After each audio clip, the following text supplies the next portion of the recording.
นนี้ชีบ้านะโอเคชีบ้า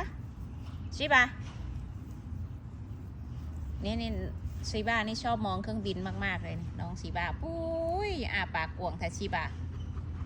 าดูคือโผดแท้ชีบ้านี่เป็นผู้ชายเด้ฮาวกับเสียงดังกโมนี่ตื่นเสาร์มาฮาวเสียงดังภายนอกคือชีบ้านะคะน้องชีบ้าค่ะเลยให้ลือเนี่ยปวดคือบอน่ะอู้นี่กำลังได้ปีหนึ่งพี่น้องแต่เพิ่นใหญ่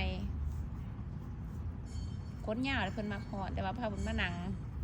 เด็ดล้างบานเจ้าหน่อยเขาบานละได้น้องชีบ้าเนี่ยชีบ้าคนรอดื้อสุดอีกต่างหากนะคะดื้อในสุดพี่น้องเอ้ย